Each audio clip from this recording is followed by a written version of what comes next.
The morning the abortion medication was delivered to my surgery, this January gone, is one I will always remember. Sitting at my desk about to start the day's appointment list, I took the package, opened it, and took out and spread out the tablets. Small white tablets, like any other. And I thought to myself, wow, it's actually happened. As a family doctor, I can now prescribe medication to any woman who comes to me pregnant, seeking an abortion, up to 12 weeks, without restriction, without fear of the law, without criminalization, without sending her away to another country, to the internet. I could now provide support to any woman or girl coming to me pregnant, no matter what decision she should decide to make. And I thought to myself as I sat there, wow, some journey, long at times. And today I'd like to share with you some of that journey, a journey that reflects Ireland, who we were, who we've become, and who we can be. But I need to give you a bit of context. In 1979, the Pope visited Ireland. A third of the population went to see him. I didn't. I worked in the local chip shop. There weren't very many customers. You couldn't mistake that we were a Catholic nation. Up to 90% weekly mass attendance, and Ireland exported priests. And we had an effectively complete ban on abortion in our constitution, effectively even when the mother's life was at risk. But in 1983, a proposal was made by the government to further restrict that in our constitution by introducing an amendment that said there would be equal weight given to the life of the unborn as to the life of the mother. No qualifiers. There were protests, and indeed I campaigned as a medical student myself. I can remember going up the path of this small terraced house, knocking on the door, and this man answering me, setting his dogs on me, and I ran out the path and got bitten, as he called, "Shame on you." We did a big line in shame in Ireland. We shamed you if you were pregnant and not married. Indeed, we shamed you if you were married and not pregnant. We shamed you if you were gay or a little bit queer. We shamed teenagers into grottos pregnant where they died. We shamed women out of jobs into mother and baby homes. We shamed them out of the country. And of course, the companion of shame is silence. And that's how we treated the subject of abortion in Ireland. Silence. Not here, not us, not our reality. So, further on from that, the result of the referendum, unfortunately, was passed by a very large two-third majority. Now, it's not entirely surprising. It was the time of contraception was actually illegal unless you were married. We had no divorce, and we had criminalized homosexuality. But the impact of that amendment, called the Eighth Amendment to the Constitution, was that basically it gave support to those who wanted to reduce and silence women's reproductive health rights. It empowered the church and the medical establishment to reduce and control and manage their bodies, their pregnancies, their choices. But of course, Irish women and people are resourceful, and we have Irish solutions to Irish problems. And our solution was that women travel to England to seek abortion, where it had been legal since 1967. And our response to that, again, and how we maintained our Catholic moral authority, was silence again. A silence that we all effectively internalized, myself included. Why would I have been any different? Abortion was never on the medical school curriculum. Indeed, it still isn't today, but we're working to change that. And in 1992, a 14-year-old girl was pregnant because of rape, suicidal. Her parents wanted to take her to England to seek an abortion. They consulted the Attorney General for reasons of forensic evidence. The state prevented her from travelling. They took a Supreme Court challenge, and they won. They established her right to travel to seek a service that was legal in another country. 10 years on, 2002. We now have another attempt at a referendum in this country, in Ireland, because what they wanted to do was to challenge that Supreme Court ruling and make sure there was absolutely no wriggle room that a suicide claim and a risk to the life of the mother could ever be used as a reason for abortion. So, what would we have but the airwaves, the media, full of medical talk of mental health and depression and the risk of women faking suicide. And I was talking to 2 other doctors one day, and we were complaining about it. And we decided we'd had enough. We'd had enough that the only voice you heard, the only medical voice you heard on the airwaves was a conservative voice, a Catholic voice, a usually male voice.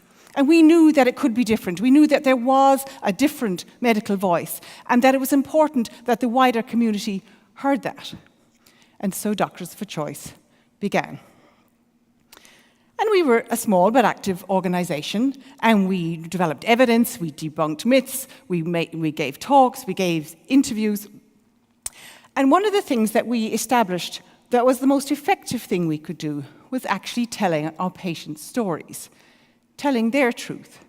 So I told stories, true anonymized stories, whenever I was interviewed, of the situations my patients found themselves in, the stress, anxiety, and harshness of having to book flights, having to find the money up to €1,000, airline strikes, ash clouds. And I will never forget the mother of 2 small children. She had brought her little boy to me earlier in the week, chest infection. And now here she was sitting with me a few days later, and I needed to admit him to hospital with pneumonia. And she looked at me, and I looked at her, and we both knew she was taking a flight in the morning to England for an abortion. And how could she now spin her story that she'd won a shopping trip on the local radio station? And I will also not forget the 16-year-old girl who travelled the length of the country from an offshore island with her mother to find a GP she could trust. And she'd heard me on the radio. A young girl and her mother forced to travel for the second time. So all of this was fine, but it didn't actually make much difference. We didn't make much progress in promoting abortion reform in Ireland, and very little changed for the thousands of women who continued to travel to England to seek abortion and increasingly sought medication on the internet. Safe medication, but taken in circumspect, clandestine, unsafe circumstances. So, across the summer of 2012, there was really very little happening in Doctors for Choice. People had moved on, moved away. I was largely the only person left. And I remember having a conversation across my kitchen counter with my partner. Should I fold up Doctors for Choice? Was there really any point? I wasn't doing very much. There wasn't really actually very much to do. But the decision was no. Keep it going, keep the voice. It's really important for people in the wider community to know that doctors and the medical profession do support abortion reform in Ireland. Then 7 o'clock in the morning, one morning in November, phone call from a reporter in the BBC asking me about the Savita Halappanavar case. What were my thoughts? I didn't know who she was. I didn't know what he was talking about. Her death was on the front page of that morning's Irish Times. I don't know why the death of Savita bothered us so much. Savita Halappanavar was an Indian-born dentist. She was admitted to hospital in Galway, 17 weeks pregnant. She was miscarrying. The doctors quickly found that it was inevitable miscarriage. And the reason for the inevitable miscarriage was because the neck of her womb was open and the fetus could not possibly survive. She couldn't have an abortion because the fetal heartbeat was still there, the Eighth Amendment. An abortion she actually requested when she knew the situation was hopeless. 3 days went by, 4 days. She became increasingly unwell. She developed septicemia. And on the 5th day, the fetal heartbeat stopped. And eventually, an abortion was scheduled finally. But she died before it could be completed. The death of Savita affected this country. It affected how we thought about abortion. It was no longer other. Candlelit vigils became protests, and protests became the first campaigning to repeal the Eighth Amendment. Doctors for Choice got busy again, and we went back to telling stories and describing the patient's voice, telling their truth. But we tried another tack. This time we tried to target and influence the thinking of the medical establishment. So we leafleted the business meetings of our professional organisations, and they changed the rules so that we couldn't do it the following year. We presented motions, very limited abortion motions, to the annual general meetings, and people were bussed in to outvote us. Very hard to change the thinking in a conservative profession when it's deeply immersed in shame and stigma. But we did get some support. You're doing a great job, Mary. Keep going. I think that's great, Mary. That's good, but actually, I couldn't do what you're doing, Mary, but you keep doing it. And of course, the antidote to shame is empathy. I once saw a fantastic description of if you took 2 Petri dishes and you put a dose of shame into each of them. And in the first one, you applied judgment, criticism, silence. In that one, the shame would wither and die. And if in the other one, getting the mix up, that one, the shame would grow and prosper. But in the other one, if you applied empathy to the shame would wither and die. And I think that's actually a metaphor for the Repeal 8 campaign in Ireland. It's a metaphor for the journey we went on as we addressed this whole issue of sexuality and abortion in Ireland. And in focus group work and polling that was taken of voters before the campaign and as it was developing, a central theme developed. That was that the voices the voters wanted to hear and would respond to was the patient's voice and the doctor's voice. The woman telling her experience, her truth, and the doctor supporting that with facts and their own experience of how the Eighth Amendment impacted on women's health. So as Doctors for Choice, we made sure that we countered that not here, not us, not our country, not our faith, not our community, with the reality that at least 1 in 10 Irish women had had an abortion.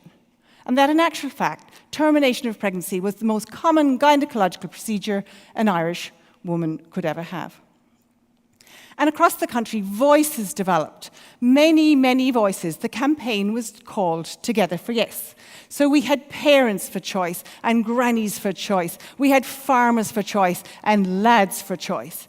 And voices developed across the country that told stories of people's truth, which was of women and men travelling to England with a pregnancy of fatal fetal anomaly and bringing home their small baby in a box.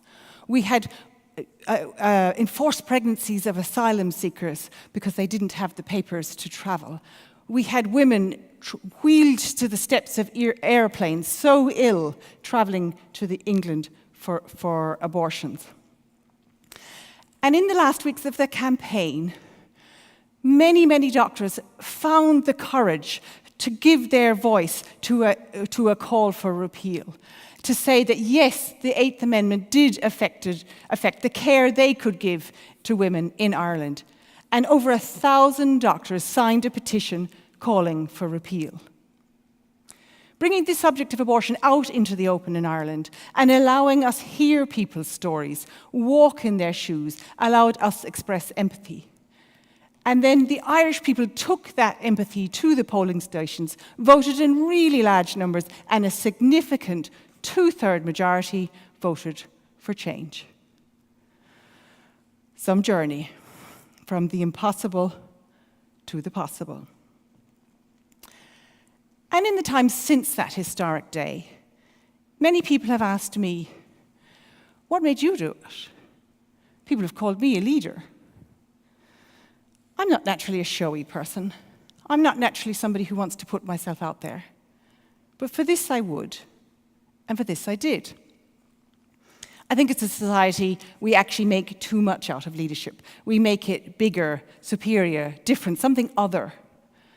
But what I do believe in is the importance of solidarity and the importance of showing that. And I knew from my position of medical training and privilege that I could make change happen by making the medical knowledge that we had, known to others. I think leadership is about telling the truth. And I knew I had to. And it was a privilege to do it. This campaign, the repeal campaign, was won by small leaderships, many, many small leaderships all over the country. No one organisation, no one person. It was individuals realising that their small actions could actually make change happen. Success, in the end, was a collective achievement. Doctors for Choice was always small. But it turned out that making small seem big was an important part of effective leadership. Our end game was never the members. It was always influence. It was never the numbers. It was always the message. The message that the medical profession did care, that we were together for yes. Empathy was the heart of this leadership through solidarity. A solidarity that allowed us all acknowledge our vulnerability. The vulnerability that comes with uncertainty, risk, emotional exposure. A vulnerability that acknowledged that we all were on this journey, that we too had internalized the shame and stigma and working our way out of it on the journey with the entire Irish population as we changed. It was also a solidarity that carried us, lifted us, and continues to take us forward. It allowed us make mistakes, not always be sure, but get support from others. It had an empathy that allowed us recognize that the flip side of vulnerability is courage. A courage to tell the truth, to hear the truth about abortion in Ireland, about our journey from the impossible to the possible, from the Eighth Amendment to tablets on a doctor's desk. Thank you.